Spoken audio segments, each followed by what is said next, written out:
Hey Wargamers, welcome back to the channel, Death From Above Wargaming. I'm Aaron, and I am back with a very cool Battlytics here on the Shadow Hawk IIC 11.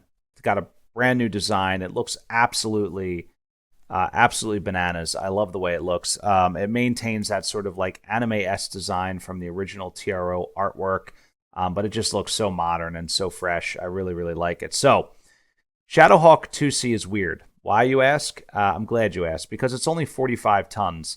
I feel like almost all of the other 2C mechs, right, the clans are like, let's take this awesome inner sphere design and make it bigger.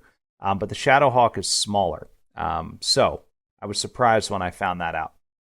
Battle value on this thing is 1692. That is actually not terrible for a clan mech, so I'm kind of interested to see how this thing does, in all the benchmarks and whatnot. Now, this is an ilClan era design, so 3141 it was produced. It is a very fast mech. It moves 6'9", it jumps 6, has 10 double heat sinks, which is interesting. Standard fusion engine, which I love. It's got endosteel structure, and then it also has ferro-lamellor armor. All right, so 10.5 tons of that. And the way that works is, and again, this is sort of like high level. Basically, for every 5 points of damage that you take, you only mark off 4 pips. You basically reduce the damage by 20%, or only take 80% of the listed value. Basically, you don't get as many pips per ton as like ferrofibrous, but it's still good because it basically you take less damage. I was sitting here and I'm wondering, like, I'd be interested to do the math. I haven't actually done the math to say, like, what's the better bang for the buck? Like, taking less damage or getting more armor pips per ton? I might do that someday. Be interesting. Let me know. Leave it in the comments. Let me know if you want me to do an armor analysis on Battlytics. That would be kind of interesting to see. All right. Well, anyway, speaking of armor, this guy's got 96.1% coverage, which is very good for a 45-ton mech. What else do we have here? It's got 2 hands, all its fingers and toes. But let's look at the weapon. So this is where it gets weird. It has 2 improved heavy medium lasers, one on the left arm, one on the right arm. These were on the Merlin C as well. So what is an improved heavy medium laser, you ask? I will tell you. It's basically a laser that does more damage. The heavy ones normally have a gunnery penalty associated with them. All right, so it's harder to hit with them. The improved ones remove that penalty, but they explode. So when these explode, you would take 5 points of damage. It's like a Gauss rifle, right? Like when the weapon blows up. But you take 5 points of damage, which is like, who cares? I don't know. It's not really that big of a deal. All right. So it's got those things, and then it's got 4 SRM2s. It's got 2 in the left torso, 2 in the right torso. Just standard. They're not streaks. They're just regular old SRMs. And then in the head, it's got an ER medium laser, and in the CT, it has an ER small laser. Both clan varieties, so very, very good in terms of range and all that stuff. The other little gem hidden in this guy is that it does have a targeting computer as well, which is great for all those lasers.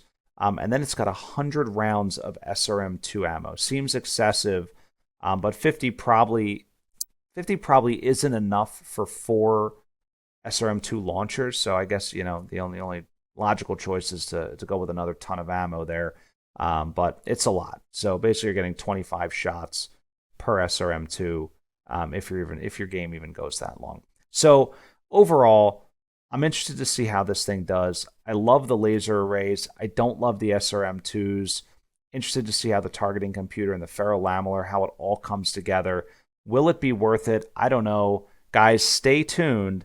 Shadow Hawk IIC 11 Battlytics coming right up.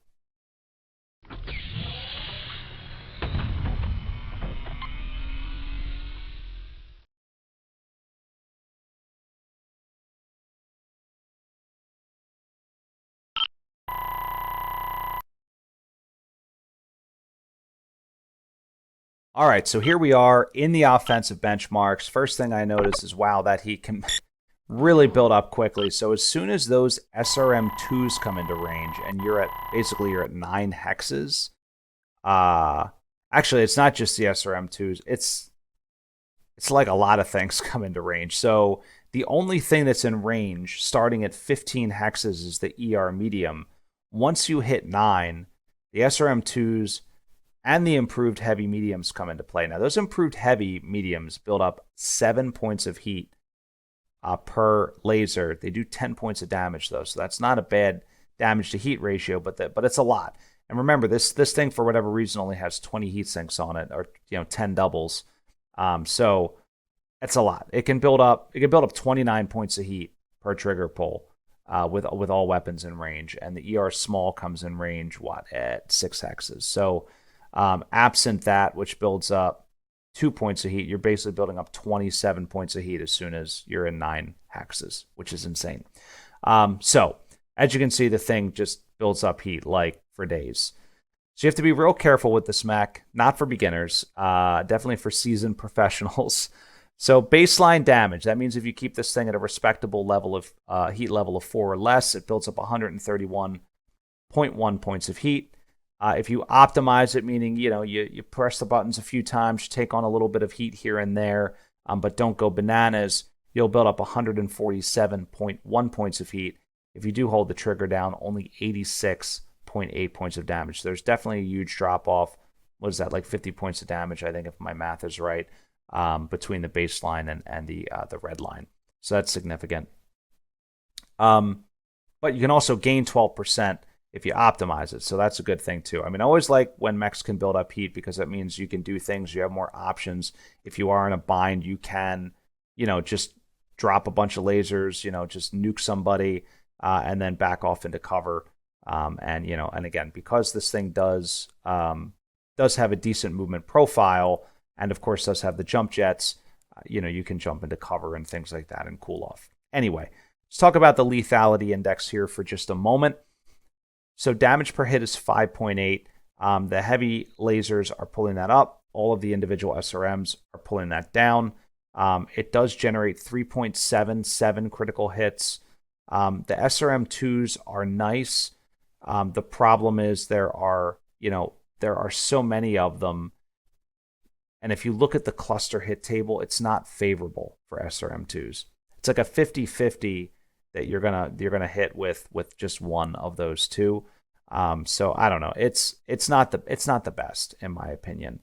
The way the missile cluster table works for SRM2s. But that's just me.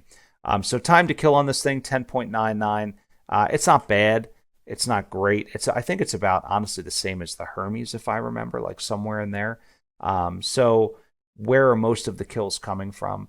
So what's interesting is, obviously the bulk of it's CT kills, 74.4%, but the head kills are actually above average.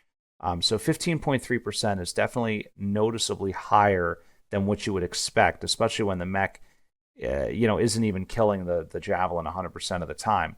And that's a byproduct of a crap load of weapons and all of the potential hit chances in random locations that you can get with those SRM2s. So there is some benefit there to that. And you can see with the engine kills, 2.8% or so on the engine kills. So, all right. So overall, offensively, the Shadow Hawk IIC, it's not like breaking the scales. It's not turning heads.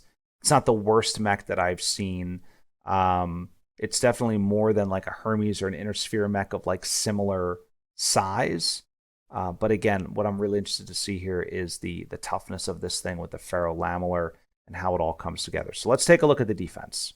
All right, so here it is. Very, very interesting. Very, very compelling. 94.3% survivability. Like, wow, that's very, very high. So in some of the mechs we looked at recently, the Black Python, I believe, was 95%. And so this thing is like up there. Again, it's the same mech shooting at these things, right? It's the same check down range brackets. Everything is the same. So it's apples to apples.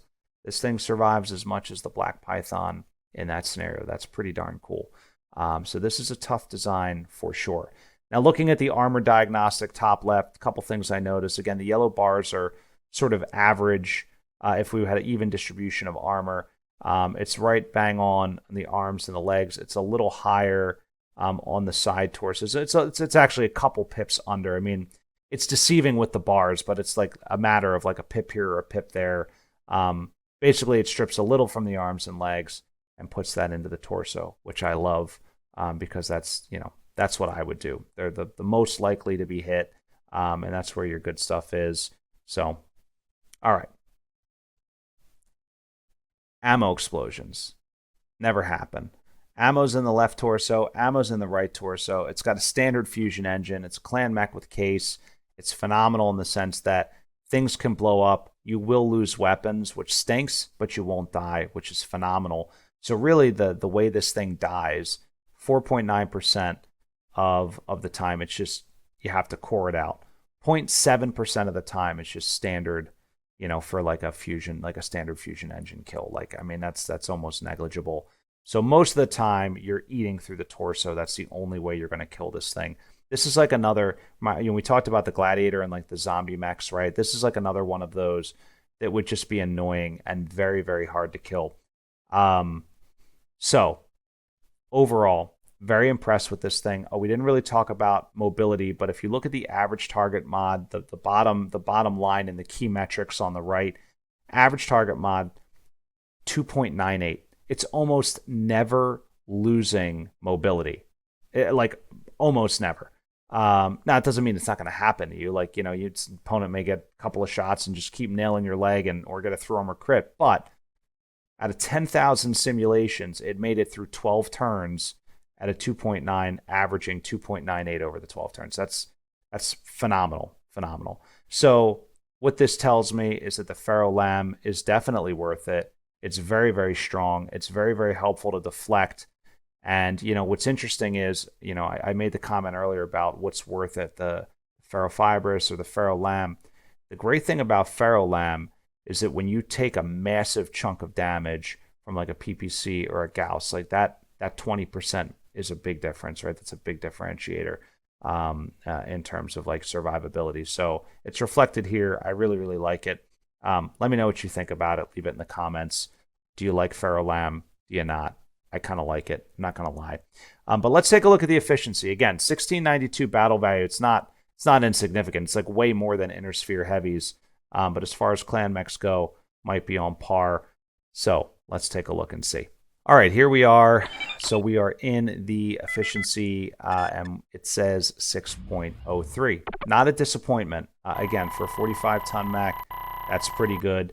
It's not much more than the Hermes, which is interesting. I don't remember exactly where it was. It was like 5.3 something maybe. I remember the Wolfhound was like right there. The Wolfhound 2 was right there as well. So this is a little higher than that, which is great.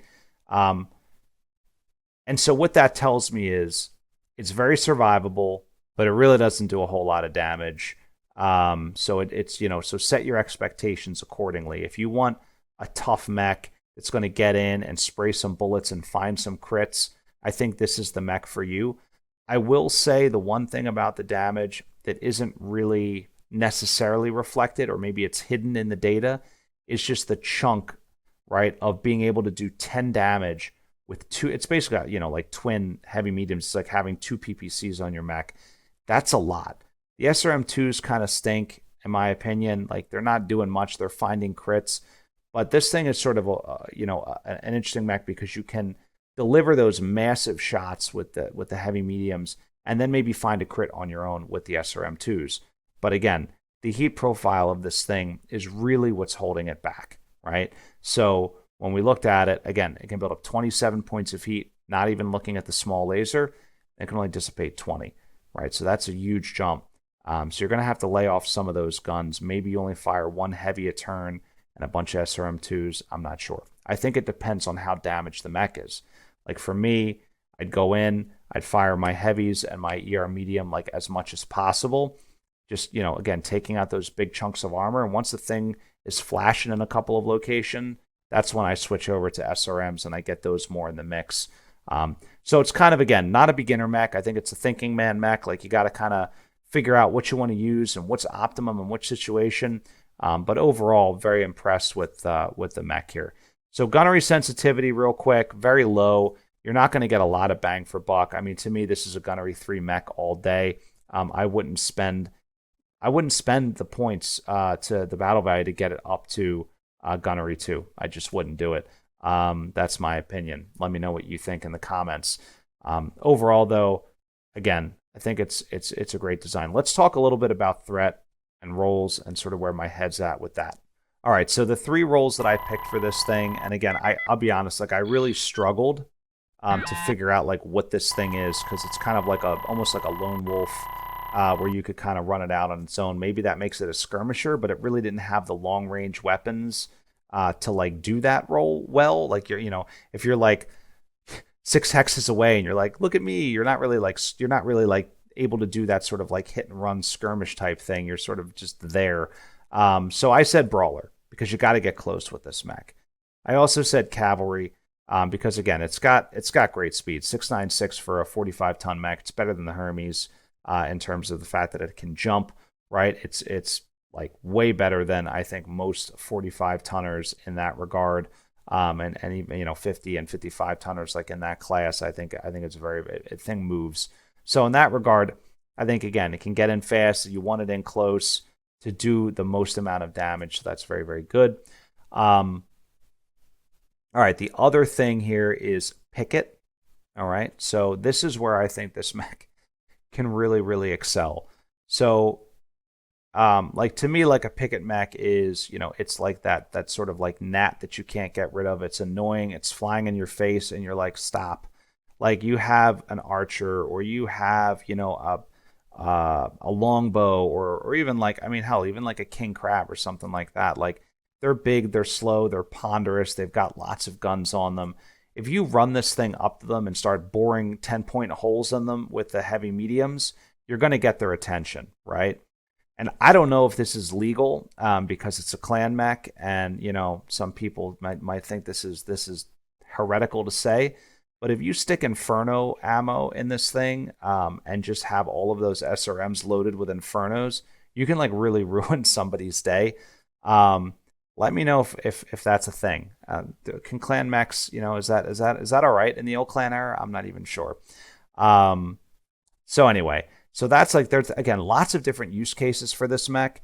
It's very weird. It requires a little bit of thought to make sure you're using the weapons in the sort of the right pattern to make it most effective. But I do think this has a lot of versatility where otherwise, like at first glance, I'm not really sure. I'd be like, wow, that's really kind of a strange combination of weapons. But I actually think it's pretty brilliant when you have these things that can, again, bore holes in mechs, and then you have this shotgun effect of SRMs. I do wish it was a pair of SRM4s. I think you'd get more mileage out of that. But maybe the tonnage or the heat is worse. I off the top of my head, I'm not sure. But that's my thought pattern on that. The other thing I will say is this. ACD cap, 80.8%. It has that targeting computer. Don't forget, your probability to hit is very, very high. I didn't mention this in the efficiency, but it was on my brain. Like when I said I wouldn't play it at Gunnery 2, I mean, that's primarily why. You can get away with Gunnery 3 and you're still basically Gunnery 2, right? Because you have the targeting computer. Now, granted, that's not working for the SRMs, but, largely you're gaining the benefit of that, which is tremendous, in my opinion. So targeting computer, definitely a huge bump, a boon for this mech, if you will.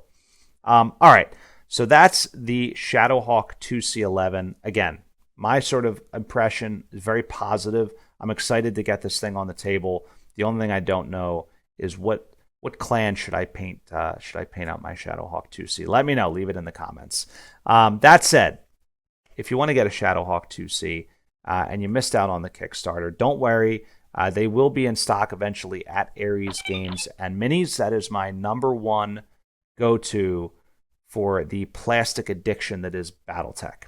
So you can get all the BattleTech stuff there. You can get the books, you can get the dice, you can get the novels, you can get paintbrushes, you can get decals, you can get terrain, everything you want, carrying cases. I mean, nothing that you don't need is at Ares. Everything that you do need is at Ares. So definitely check out Ares Games and Minis. And also their prices are phenomenal, fast shipping, tremendous overall. Secondly, guys, I said it before, subscribe, like, and please leave a comment. I love reading your comments, especially on the Battlytics stuff. You guys always leave some great stuff, insights that I've missed, or stories that you have about this mech, or other variants that you love that you might want us to take a look at. Definitely post it all in there. Always love to hear from you guys. And last thing I'll say is Patreon. It's as little as $1 a month, guys. That's it. And it helps keep the cameras rolling and the lights on. Thank you so much to all of our patrons out there. We really appreciate everything that you do. And that said, guys, I am all wrapped up. So thanks so much for watching. And of course, stay tuned. Always great stuff coming from Death From Above Wargaming.